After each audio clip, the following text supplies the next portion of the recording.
Hi, this is Dr. George Sweeney, and what we're going to be looking at today is we're going to be looking at verifying functional completeness for Boolean algebras. Sometimes what we are going to want to do is we're going to want to actually get a more concise set of operations for our Boolean algebra. And what we need to do is we need to be able to make sure that we can get every function utilizing that new set of operations. And so essentially that's what we're doing when we go out and verify the functional completeness of that set of operations. Let's actually start out by talking about what it really means to be functionally complete. So a set of operations on a Boolean algebra is functionally complete if every function can be represented using only that set of operations. So in an earlier video, we actually showed that product, sum, and complement was complete because we could write every function as a sum of minterms, and minterms were then just the product of variables and their complements. So that showed us that sum, product, and complement actually generated a complete set of operations. What if we want to show that a different or smaller set of operations is functionally complete? To show that a set of operations is functionally complete, we just need to show that we can write the product, sum, and complement in terms of our new operations. Since product, sum, and complement are functionally complete, our new set should be functionally complete. It's like basically having an equivalent set of operations. So, for example, we can actually eliminate product and just use addition and complement as a functionally complete set. The reason why we know that we can do this is we can actually rewrite xy, okay, and we can rewrite that as xy complement complement, right? Basically like doing a double complement, and then that'll be giving us x complement plus y complement utilizing De Morgan's laws. So what we'll do is we'll rewrite all of our products utilizing this sum right here, okay, sum and complements. And so what we now need to do is we need to actually show that these two are in fact equivalent operations. In order to verify that two functions are the same, we need to show that their outputs are the same for all the same inputs. And then that will actually show us that we have equivalent functions. What we're going to be doing here then to verify our functional completeness is we're going to show that the new operations and the old operations have the same functional result. This is pretty easy because all we have is zeros and ones when we deal with Boolean algebras, and we're only going to be dealing with two variables. So there's only like 4 rows that we have to go out and check. So what we'll do is we'll set up two tables. We've got xy and xy, and then xy and x complement plus y complement. We'll set this up. We've got 0, 0, 1, 1 for x, and then 0, 1, 0, 1 for y. xy is then going to give me 0, 0, 0, and 1. That fills that out. Now we'll do the same for x complement plus y complement. So it's going to be 0, 0, 1, 1, 0, 1, 0, 1. And then x complement plus y complement, we're going to get 0 complement plus 0 complement. That equals 1 plus 1 complement, which equals 1 complement, and that's going to end up equaling 0. We have 0 complement plus 1 complement.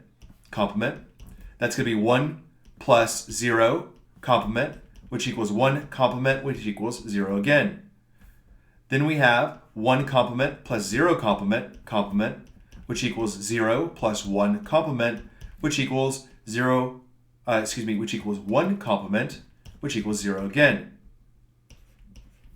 And then we have 1 complement plus 1 complement, and that's going to complement, which equals 0 plus 0 complement, which equals 0 complement, which equals 1. 1.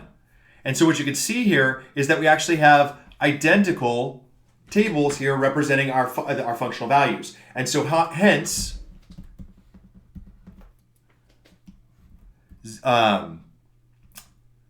plus and complement is equivalent to plus, multiply, and complement. So what we see here is that plus and complement is functionally complete. That is that we've shown that it is an equivalent set of operations to something that we already know is functionally complete. So now what we're going to look at is we're going to look at the Nand operation and show that the Nand operation all by itself is functionally complete. So hence we have one operation that does the work of our original 3. So we're going to define Nand as x Nand y, where we have this division symbol in between our x's and y's. And then we're going to have the following values for all values of x and y. So 1 Nand y, 1 is going to equal 0. 1 Nand 0 equals 0 Nand 1, which equals 0 NAND 0, which equals 1. And the identities that we'll use in order to show that NAND is functionally complete are going to be that x complement is going to equal x NAND x, and x plus y is going to equal x NAND x, then NAND y NAND y. So let's take a look at our two tables. We'll start out with the complement. And just as a reminder, here are our values for the NAND. So we'll start out with x could be either 0 or 1. And then so x complement is going to be 1 or a 0. And if I take 0 NAND 0, what you can see is that 0 NAND 0 is going to end up equaling 1. It's right here. If I take 1, I get 0 for x complement, and 1 NAND 1 is the only one that's going to end up giving me 0. So there we go. We actually have an equivalent operation. Now we'll try x plus y. So we got 0, 0, 1, 1, and then 0, 1, 0, 1. X plus y, that's going to give me 0, 1, 1, 1. Now, x NAND x, well, that's essentially going to be the complement of x, right? Okay, because that's what it means to be x NAND x. So we're going to get 1 NAND, and then for y, it's going to be the complement of y, 1 complement 1, and that ends up equaling 0. Then x, we're going to use the complement of 0, that's 1 NAND 0, and 1 NAND 0, we can see that's going to end up equaling 1. Next, we'll have the complement of 1, okay, because that's x NAND x, so that's 0, and the complement of 0 for y, that's 1, and so that's going to end up also being 1. And then for 1, we have 1 complement, which is 0, 1 complement, which is 0 again, and then that'll end up equaling 0 complement 0, and that again is going to equal 1.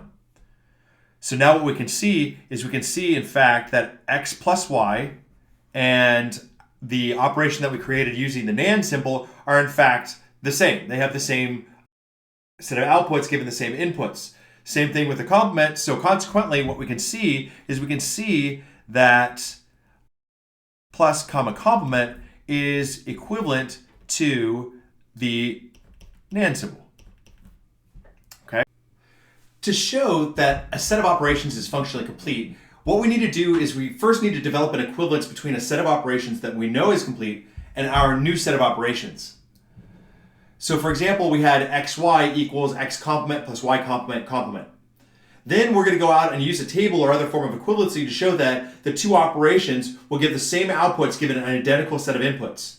Once we've done that, what we've shown that our operations give us the same outputs, okay, for every set of functions. So basically we can construct every set of functions utilizing our new operations. And this makes a set of operations functionally complete on a Boolean algebra. This is Dr. George Sweeney, and I want to thank you for watching my video. If you found it helpful and you liked it, go ahead and click the thumbs up. If you want more of these videos and you want to get my updates, please click subscribe. If you have any questions or you just want to say how much you really enjoyed the video, go ahead and leave some comments. I do read and respond to the comments.